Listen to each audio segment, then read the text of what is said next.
So if I were to approach or have 10 black men come to me, 10 different black men, I would approach each of them using like my philosophy of Jameelah. I would meet them where they're at, because everyone would be at a different place of acceptance, knowledge, resistance, trauma, or whatever. And just like in a garden, how you nurture different plants and flowers in the garden, and you might do something a little bit different with a little, this kind of, fertilizer, or this kind of, everybody needs a little bit of something different. Right. I would nurture each person in a different way, meeting their needs, but moving them towards the oneness, moving them towards their personal oneness within themselves and that interconnectedness with the universe. But also something that's really important that people know, but sometimes don't really work to countermand or to mitigate. And that is the fact that we live in a very sick society. We live in a very sick place. So if you're around sick people and sickness, if you're hanging out in the emergency room in a hospital or, some place where there's viruses, you're going to get sick. So you have to absolutely understand and accept the fact. And it's not a judgment call, it's just a call of reality. Welcome to The Circle, where we tap into the journey of life, spirituality, and wellness. We are the BoujAunties. I love it when we're in a different location. We're doing big things. Yeah, so we told you guys, nieces and nephews, that, we have some surprises and really good information and really great guests that we're going to have on our channel. Yes. And So first, welcome yes, to the BoujAunties. yes, Right. yes. I'm Khadija, Jameelah. and this is Brother Daryl Aiken Afam, who's also known as Baba Afam, and he is the founder of the Afam Consulting Group. He's a holistic fitness artist, and we're really excited to have you with us. Yeah. And thanks for having us in your space. Oh, my pleasure. Absolutely. My pleasure. I was looking forward to this. Very excited and very grateful for the invitation. Yeah. So right now we're sitting on some comfy Thai yoga. These massage are mats. 4 shiatsu mats. Get up. Yeah. Yeah. There's just 2 here, 2 here. I bought these years ago when I moved back to Chicago. Drove all the way to Chicago and back to pick these babies up because I was without them for years. Wow. And I was like, I need my shiatsu mat. So there's nothing like having some real, genuine stuff up on you. I'm mentioning that because we're on the floor and I feel grounded. It reminds you of school. Right, and it's stretched out. Yeah, it feels really good. So, which brings us to why we're here. Yeah, and so, we're here actually to hear what Daryl's wellness story is all about. So, hashtag, what's your wellness story? it's a whole hashtag. From what vantage point or angle? Because that's a huge question. So, what propelled you into this way of wellness? How did your journey start? If I were to be really, really technical, if I wanted to kind of like extract its essence from the entirety of my life, it would probably be because of my upbringing in a violent, alcoholic, dysfunctional family. Come on, let's go straight to the reasons why we go for you. Yeah, that's trauma exists. right. So it was physically abusive, it was emotionally abusive, and it was a place of pretty much bad touch for the most part. I wasn't getting affection from my mom physically, and my dad was, beating me and my brothers. So there was a deficit. So I think that, by the time, I moved out when I was 17, I left Chicago, came to New York, got into martial arts and stuff like that. And I think it was the martial arts that took me further into the healing arts. Right. Definitely, because as I did martial arts and became a certified personal trainer, I worked at this gym in Long Island, Great Neck, Long Island, many years ago. And there was a massage therapist there, and I got my first massage Right. in my early 20s. And I was just like, oh my God, this is just the bomb. And also, you're saying that it was not good touch that you were used to, and so now you're here with therapeutic touch. Yeah, that was the first real therapeutic touch that I had ever gotten, and it just blew my mind. And it just went hand in hand with the personal training, because the massage and yoga were downstairs, the personal training was upstairs.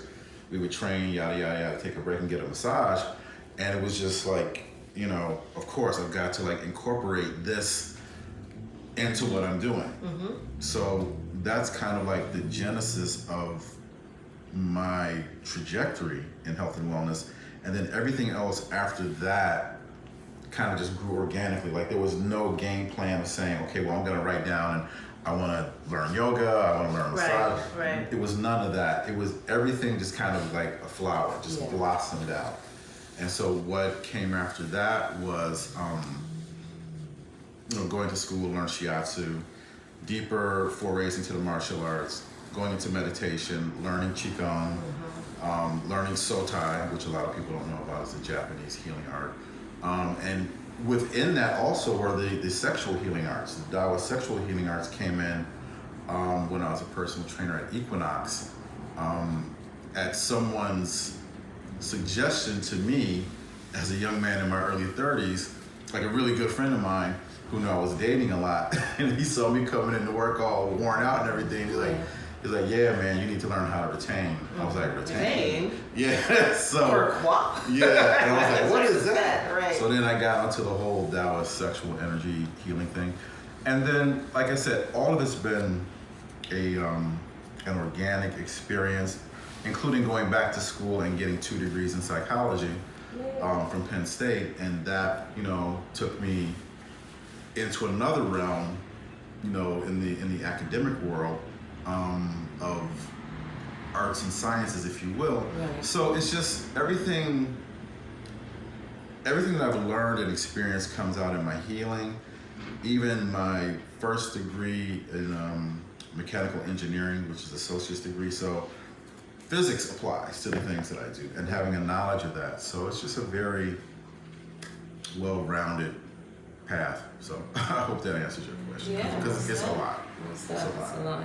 How do you find melding like the sciences, your psychology aspect of you with the holistic part of you?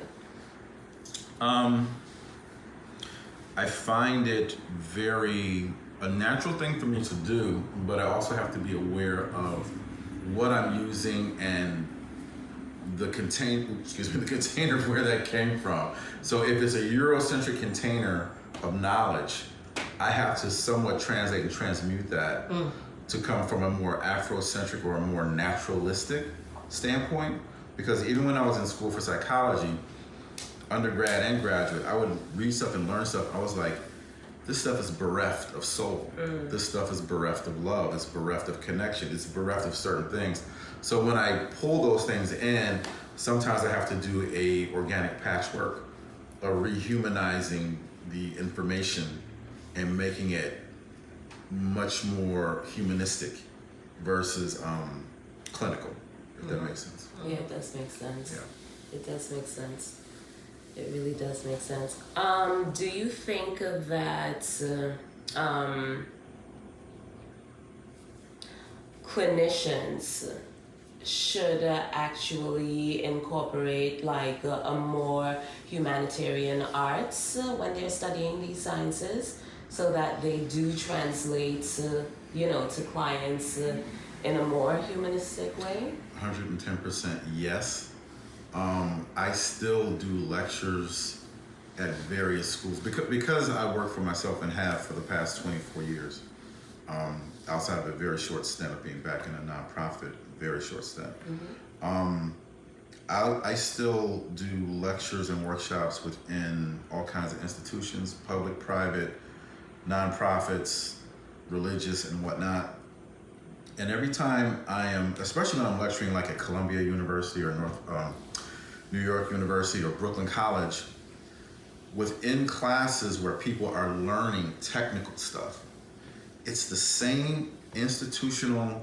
Can we be explicit with our terms? We just talking. Okay, thank you. It's the same soul-crushing institutional bullshit. Come on, I knew a bullshit was somewhere rolling around in the explanation.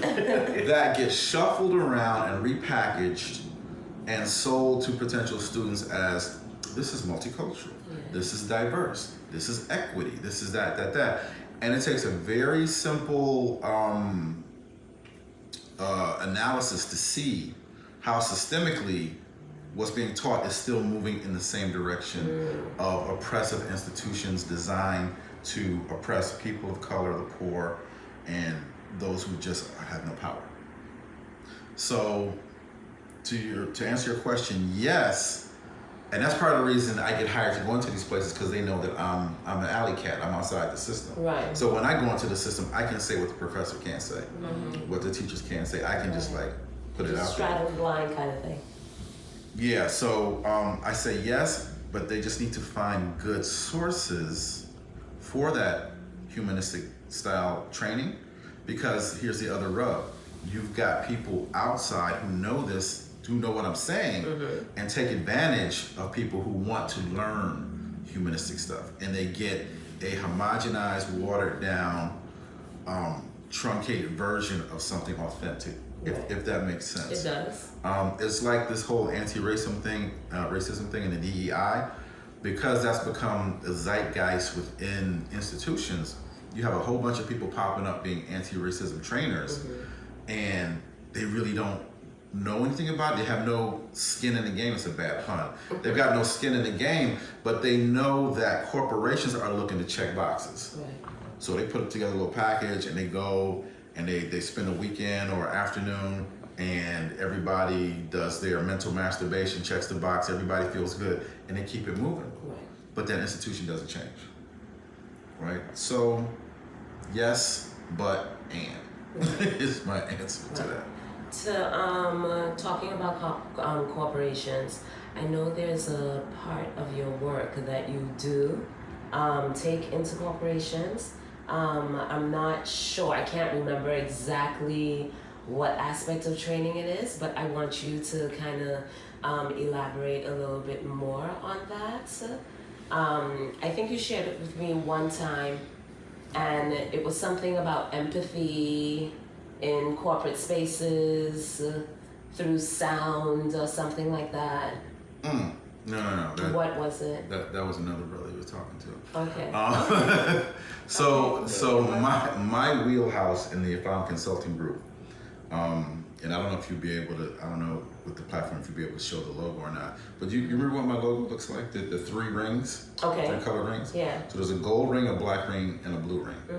And they're shaped in what's called a Baronian ring fashion. So they're interlocked, but they're not interlocked at the same time. It's a geometric construct. So the blue ring stands for my psychological work, because I'm a leadership psychologist. Okay. So that entails organizational leadership and professional development. The black ring you could call my racism reduction or my anti-racism ring or my DEI ring. So I'm dealing with racism within institutions and communities and whatnot.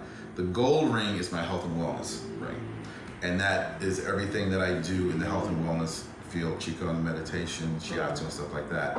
So those three can stand alone, or they can go to an organization and work synergistically together. Okay. Because what I have found, and fortunately for my skill set, is that if I get called in for, let's say, a DEI anti-racism thing, there are people who are stressed and need the health and wellness component. They need some meditation. They need to know how to breathe.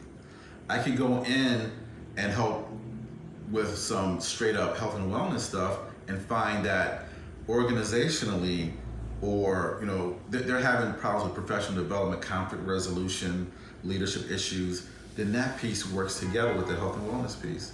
So these aggregate pieces become synergistically more powerful.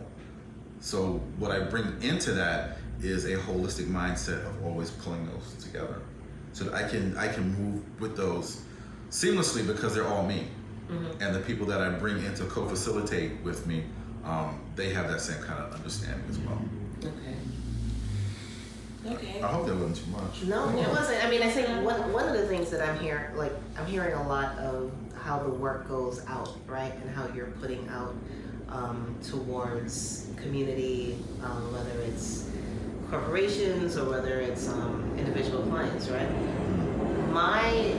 As a practitioner, I find that a lot of the work that I put out is based on what I have to do inward, right? And so, as within, so without. What are the things that you do to help you maintain your process? And to be more deliberate in that question, you mentioned coming from a household where touch was bad, right? And because we are a society where touch is not really encouraged unless it's, violent or it's sexual, and sexual without the all the good things, the emotional stuff and so forth, right? What was the tipping point that allowed you to trust the process to allow touch to be safe for you to be able to receive and then be able to give? That's a good. No one's ever asked me that question. I understand why they pay me the big bucks. Wow, that's a good question. Just thinking about when I got my very first massage out there at that gym in the 80s. And that was a massage by a male or? That was by a male. That was by a white male. Oh, all things. And his wife was a yoga teacher, and she was the first person I ever studied yoga with. So I got massage from him, yoga from her. What made me trust? I guess, if I think about it just really, really quickly, I would say one word, it was the environment. The environment felt safe enough and conducive enough to allow myself to trust that process. And even though it was a male and even though it was a white male, there was no problem with it at all because, especially between him and his wife, they created a very trusting and comfortable atmosphere. Right. So I was able to. So environment was a big deal. That was key. And I think that's important because when we speak to the concept of being wellness grills and telling that wellness story, there is the space of what are we being well from? Like what are we trying to heal from? What are we bringing into the rooms when we're trying to create an environment of safety for another person to come in and say, let's bring down your guard. You don't really know me, I don't really know you, but this is a safe space that I'm trying to create to help you usher into your own healing process. And so understanding that there was that space where you walked in and felt like, I don't really know what's happening, right? Like what is this place? What is this new thing? And to then go, okay. Yeah. I'll put my guard down and be able to receive. So it was environment and personality because they used to be hippies. Okay. They had a hippie vibe. So it was laid back. What does that mean? So it means that, typical hippie kind of vibe, they were laid back, they were relaxed, they didn't come off as uptight or judgmental. They just, and I don't know anything about their personal backgrounds or anything like that, but they just had a good energy. They had an energy that was comfortable enough for me to trust, and along with the environment, I was able to do that. Okay. I think I would probably have been more uptight if I just went to a straight up spa and met someone that I didn't know because their names were Michael and Jean. They were there at the gym all the time. So you're familiar. So there was familiarity as well. Okay.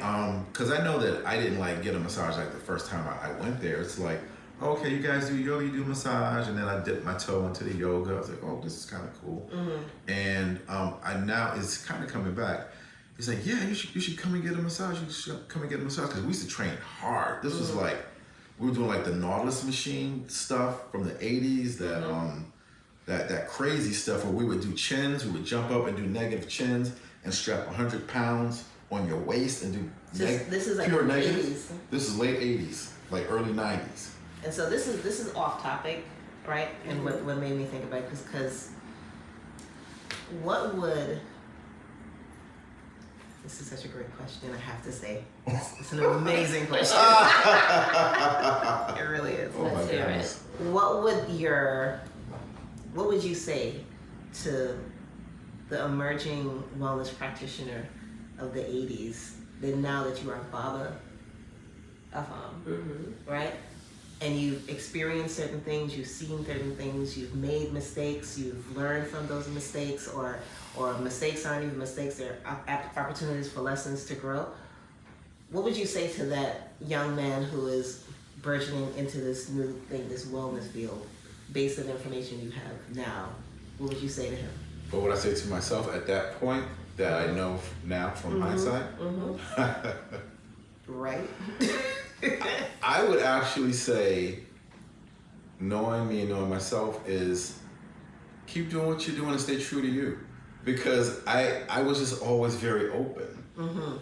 Like, if anyone had tried to talk me off my path of almost childlike curiosity and came with some kind of dogmatic stuff like, this is the right system, you can only, because I was surrounded by people always saying that there was a black and white, right and wrong. I would say to myself, stay on that middle path, be flexible, be adaptable, and stay open to everything, and stay away from the naysayers. Which is what I did, because there were people who said, okay, well, this massage technique is only this way, and this school is only the best school, or this martial art is the best martial art, you should study with sensei so-and-so, or da-da-da-da-da. And I've always, here's a even better answer to the question. I use my inner knowing as my own measuring stick for my truth. And I didn't veer away from that. Okay. And honestly, that has paid huge dividends in my skill set and my growth. Because I started psychotherapy at 15 years old, which was a huge blessing. But by sticking to my guns and sticking to my inner belief in myself. Psychotherapy healing for yourself or studying? Right. For me. Okay. Yeah, I was in inpatient therapy at 15, which literally saved my life. But staying on that path has allowed me a high deal of integrity. I feel guilty, or I feel no guilt or shame or embarrassment or anything in the path that I've chosen. And sometimes it's there have been lots of highs and lows, but I always came back to being true to myself. So I would say to that younger version of myself, because I'm 60 now, and that was in my late 20s and whatnot, stay true to yourself and don't listen to people pulling you off your own center. Right. Thank you. Yeah. Thank you for that. Talking about being true to yourself, how much of Jameelah is you? 110%. Explain to us what that practice is all about. So Jameelah yoga, which used to be called and sometimes still is called Meridian Touch Yoga, is a system that I created 24 years ago, which uses as its basis, you're familiar with Chinese Daoyin, right? Daoyin? I mean, Oh. share it with us. Share it All with right, us. okay, all right. So Chinese Daoyin, which is called Douyin in Japanese, is a system of yogic-like movements designed to move chi through the meridians of the body. And it was actually the forerunner of both Tai Chi and Qigong, because these Buddhist and Taoist practices were done on the floor, on a mat, and they were done to move chi. Eventually, they came to a stand-up position, and one branch went into Tai Chi, one branch went into Qigong, and it's the version that I put together uses what I learned in Shiatsu school. It uses physics. It uses what I've learned in martial arts. It uses what I've learned in personal training, and I've put this all together into a system that is now called Jameelah, which is a tree word, a Ghanaian tree word, which means letting go. So the whole system is really about releasing anxiety, releasing pain, releasing trauma, and allowing the body to do what it does naturally versus, and this is no slam on any other kind of movement system, versus trying to force your body into positions and forms and patterns. Okay. So it takes what I like to call a high degree of body honesty. and allowing your body to be what it is in that very moment. Who benefits from that? Or who have you seen benefit from that? Oh my God. I have worked with everyone from AIDS patients to pregnant women to corporate execs to NCAA Division I athletes to famous people like Questlove, who I used to take care of for about 2 years. So everyone across the board, because the essence of Jameelah yoga is like the essence of water. It's like everybody needs water, and you need it to a more or less degree, but you can't live without it. So it's it moves in that kind of way, because each morning you wake up, you're a different person, you have a different need. And if you do these movements, which are named by the 5 elements, you will see where you're excessive or deficient in your fire chi, your wood chi, your metal chi, or whatever. So everybody, I mean, I know it probably sounds like kind of like, yeah, of course everyone could use it. But literally, I've had pregnant women say, wow, this is so great. This is actually more gentle than the prenatal yoga I did. And again, it's because... And it's helping to still open up the body and create a circulation, movement. And so Yeah. Is it very rooted in breath in the same way? Yes. It's rooted in like breathing in the Hatha or the Dantian. It's rooted in breath and inner awareness. Because, and we don't use mirrors in the system, because there's no need to look in the mirror, because the inner barometer or your inner measuring stick lets you know what you need to do or not do. So you don't have to physically look at yourself. And you don't have to look at anyone else, other than when you are instructed to do the movement, you're instructed to move your body in a way that turns on the chi in that particular meridian. But other than that, the voyage is inside. You don't even have to look to the left or the right to someone else's mat to see if you're doing it right, or comparing yourself and saying, dang, he's so flexible or she's so flexible, I'll never be able to do that. It's like all of that stuff gets thrown out. It's not performative. That's it. It's not performative. Have you tried it? I have. I've had sessions with Daryl, and I enjoy them. I love them.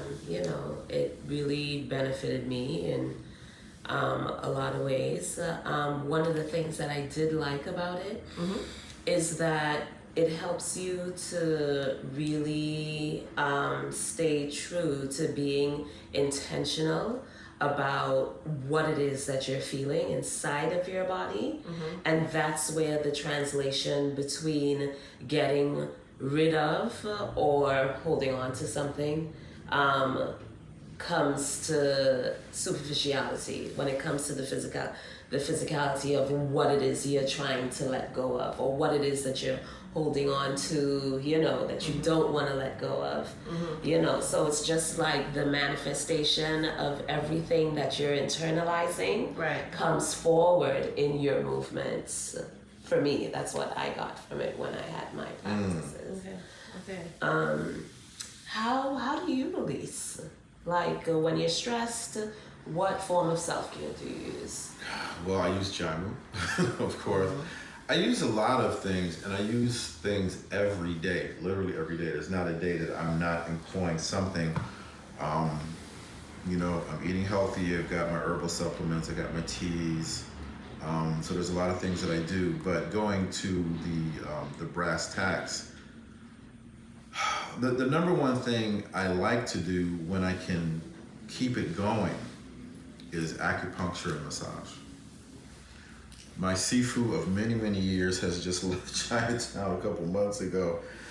He was my main number one guy, so he's gone. But there's a phenomenon with healers, and I know you both know this as well, that sometimes you're often putting out more than you're getting back. And that's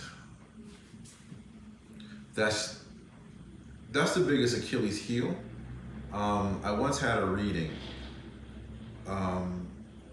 by an astrologist, and she had said something to me about my personality being within the spirit of Chiron. Are you guys familiar with Chiron? Educate us as well as everyone else is probably want to know Okay. what Chiron is. Okay, so Chiron, and Chiron I'm sure goes by other names as well in different systems, is basically known as the wounded healer. And it's the centaur, the sign of Sagittarius. Okay. And Chiron, I forget if it's Greek or Roman mythology, was this great healer who was able to heal everyone who came to him almost, but he could never fully heal himself. There was this one point where he was shot with an arrow, a poisonous arrow in his leg or something like that, and he was just not able to ever fully recover from it, even though he knew elixirs and herbs and things of that nature. He always stayed a little bit, I'll just use the word sick just in general, Right. just not fully whole. Right. But for some reason, that made him a better healer because he always had to go to himself and check himself and make sure that he was as well as he could be. And I swear to God, that happens to me so much that I've learned has been through my own injuries and sicknesses and experiences and stuff like that. So to circle back, massage and acupuncture, but I'm always doing Jameelah, I'm always doing Qigong, I'm always doing self-massage and things of that nature. And I practice what I preach in that respect because I don't, unfortunately, for whatever reasons, I don't get as much acupuncture and massage as I truly need.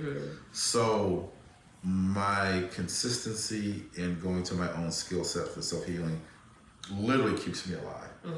And has given me a high degree of sensitivity in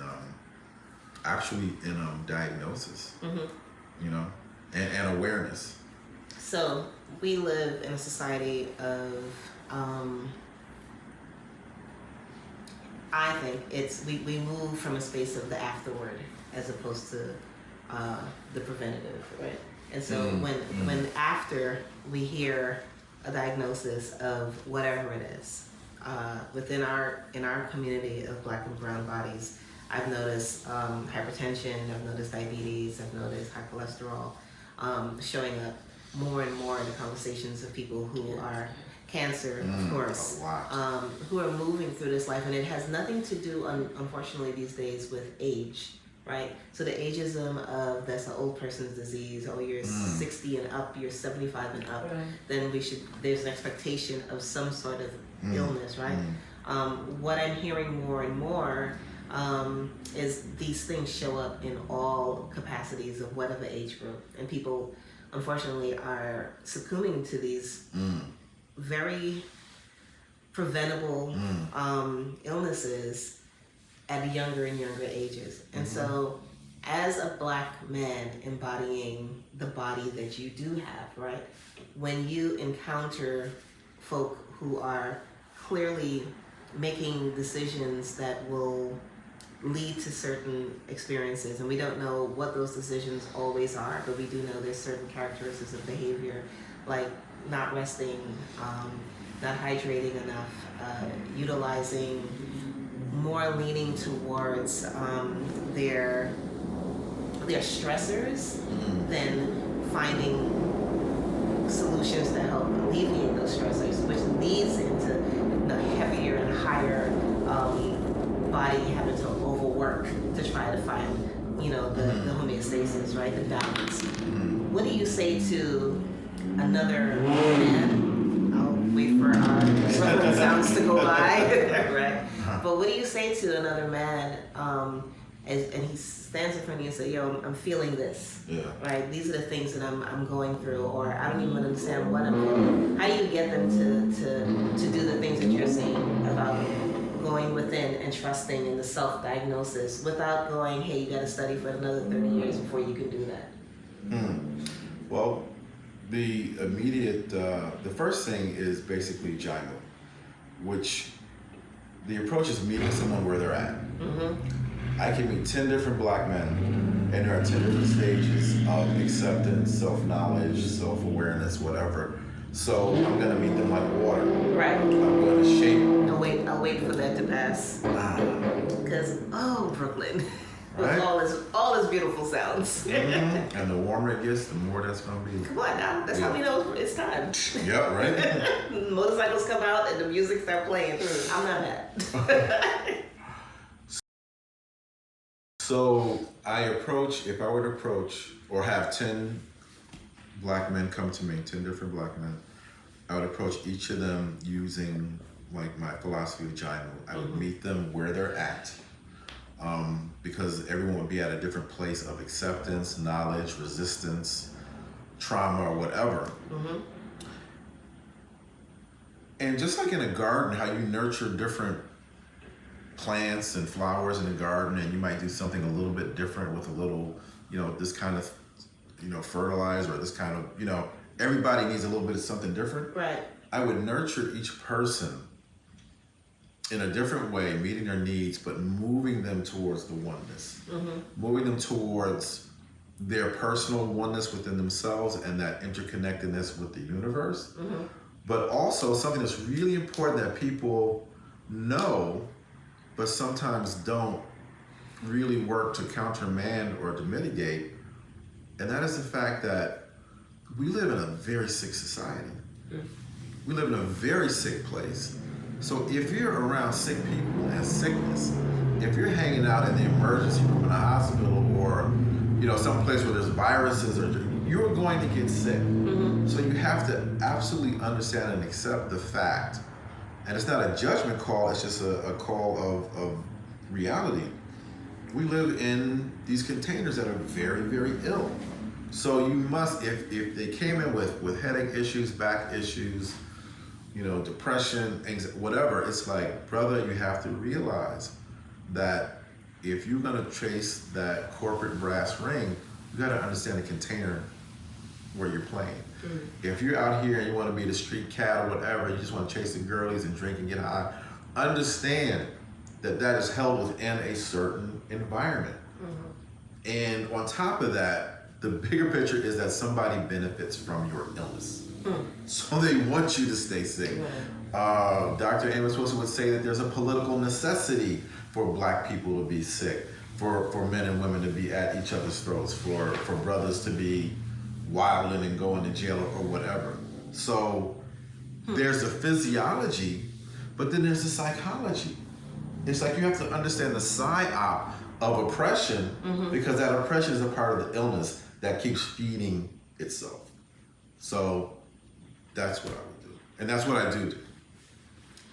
Yeah, thank you for that, because I think and adding into that is that space of forgiveness, right? So there's that understanding that all of those things do exist for me, right? That like being in a relationship, having multiple sons, engaging in a world where, black men of color, in particular that I'm thinking of, are facing a particular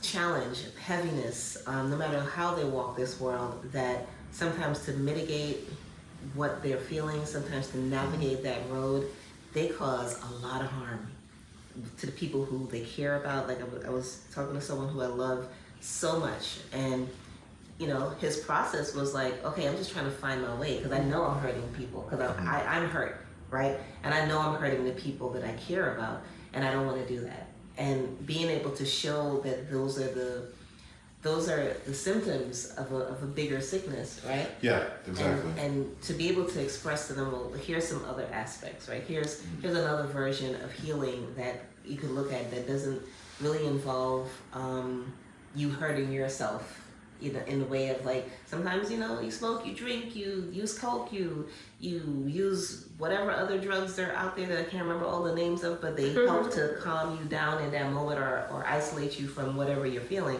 But at the end of the day, whatever actions that you're engaging in, either it's going to help you or it's going to harm you. And having access to things that no one, like you spoke of so many terms, you're like, you guys know that, right? I know what that is, right? And some of it we do, and then some of it I'm like, well, tell people. I think those are the things within our indigenous learning philosophies that exist, whether it's Chinese medicine, traditional Chinese medicine, whether it's African indigenous medicines and learning. Those things aren't that familiar to us because it hasn't been put in the forefront of here's another way to heal, right? And so being able to show examples, and also saying even in those examples, it's still going to be difficult. You're still going to be fraught with challenges, right? Yeah. So the thing is, and it's funny, and I'm glad you asked me about Jameelah, because the psychology and the philosophy of its approach is, and Jameelah mentioned it, it's about reality and calling reality and understanding what reality is. Correct. Because as you both know, and most healers know, you can work with a person who is so cut off from what they feel that they don't even know what they're feeling. Like sometimes I'm massaging someone and they're like, I'm like, well, how does this feel to you? And they might say, I feel it. I'm like, No, okay, but I know you feel it. does it feel? How does it feel it? Yeah, or they flip the question back on you, like what are you "Oh, feeling? What are you feeling? Yeah. Yeah. Like it's Or your they'll body. do that. Yeah. Or they'll say this. If I say, how is this feeling to you? Which opens up a spectrum. There's a spectrum there. If I do this, they'll say, it doesn't hurt. Right. I'm like, I didn't ask you if it hurt. Right. I'm like, how do you feel? Yeah. So in all of my healing It's work, pain or pleasure. yeah. There's Right. no other There's no in between. Yeah. Yeah, exactly. So, I mean, that whole binary way of thinking, like, do I have money? Do I not? Do I have a girlfriend? Do I not? Right. Do I have this? Do I not? And the whole spectrum of life gets lost in that. It does. So, in my healing work, in a certain sense, I'm trying to lead, whether they're men or women, lead them to their personal wholeness and their social wholeness.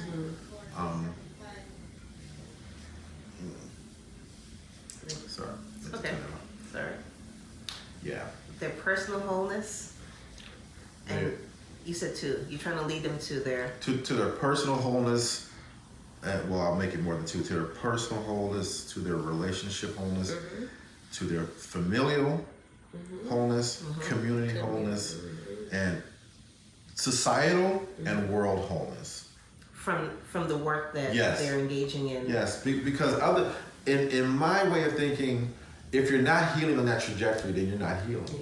Because if you make people well temporarily and then they still carry the same mindsets and habits, they will still feed into their own destruction and the destruction of others. Right.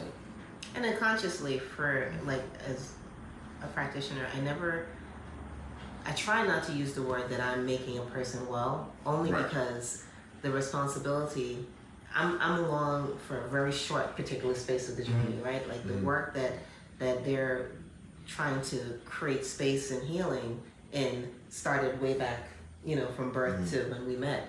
And so I love that idea of saying that you're leading them into all of these components, societal, personal, spiritual, so forth. For them now to say, let me take the responsibility Yeah. for this information that I'm being shown. Yeah. Basically, I feel like I'm opening doors and pointing the way. Yes, And when we people walk in. come to me, whether they tell me with their mouths or not, they are actually giving me the tools to heal them. So it's very yin yang, Yeah. Tai Balance Chi, that component. Aikido type thing that happens for sure. Steve. Yeah. Steve. It is. The work that we do is deep. Just now we were talking about the fact that people, there's no I don't want to say greatness, but there's no in between when it comes to, their feeling, right? And it just really dawned on me that many people don't have the time to feel, Wow. they in this society It's not encouraged. too much is required to just on a survival tip. So to ask someone sometimes to tap into emotions that may have lived there for like 25 to 30 to 35 to 45 years. You neatly pack them away so you can Right, function in so the that day you to day. can function. It takes a lot of responsibility to go that deep, Yeah. especially in the space of time that we're asking them to go that deep in. Right. So I get it, like I do understand it. 100%. But when it comes to wellness, one of the things that I like is letting people understand that there is a degree of wellness that you have even in your sickness. Come on, give me a piece. Right. Yes. So it makes it easier to adapt to the mindset of, okay, I do have a little bit living somewhere. Let me put the effort in to actually help this person support me in my journey. So it actually makes them a little bit more responsible and accountable for the journey. Right. You know, Right. as opposed to us them pulling, you know, Heavy pulling them lifting. up, you know. That's good. So I guess you know, there are ways to kind of make it easier on ourselves so that we don't feel that, you know, wholeness of accountability and responsibility for someone else's healing. Right? Because I used to feel that way in my younger days. I used to try to fix people and try to make them well. And that's like carrying a dead body around with you. So I like what you said, because that's I encourage people that they've got that spark or that seed. Or I tell them that, listen, you're already ahead of the game because you got A, B, and C. You showed up. And then I open that door, and it's like I kind of let, you know, I use the term the Tao a lot. I let the Tao have its way. And What is the Tao? the Tao is, thank you. The Tao is a Chinese term for the course of nature, how nature unfolds on its own. Thank you. Yeah. Thank you. So I know this conversation is far from over, because it seems as though we're gonna have a part 2, because there's so we much. always just scrape the surface. Just a scraping of the surface. There's so much information, and I haven't forgotten that thing, because I was very intrigued by it when you mentioned it to me, like when we had a conversation about it, and it was you. Don't worry, we're gonna talk about that. Okay. Okay. You know, I'll go do my research, like flip up or whatever. But it was so nice having Daryl on today. Absolutely. Thank you It was for my creating pleasure. this, Jameelah, because she was just like, we gotta get Daryl. Yeah. I'm like, well, let's organize and figure out. Yeah. No, it's my pleasure. It's just My pleasure. information that I feel that needs to be out there, and yes, the world wants to know, or needs to know, but I think communally we need to know that there are other ways and other paths that people can take to healing, whether it be we're genderizing it or not, whether it be men, women, you know, we just need to know communally that we do have practitioners who are open to supporting us in that way. Okay.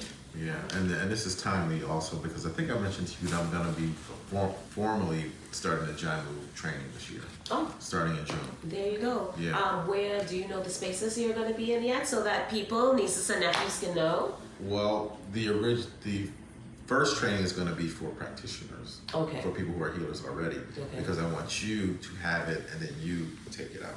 Okay. So I'm not necessarily holding classes. I'm training the trainers. All right, nice. Yeah. Is there any information you'd like the audience that's watching to know? If you want to reach out to me, you can reach out to me on IG at FOM Consulting Group. That's A as in Apple, F as in Frank, A as in Apple, M as in Mary Consulting Group on IG.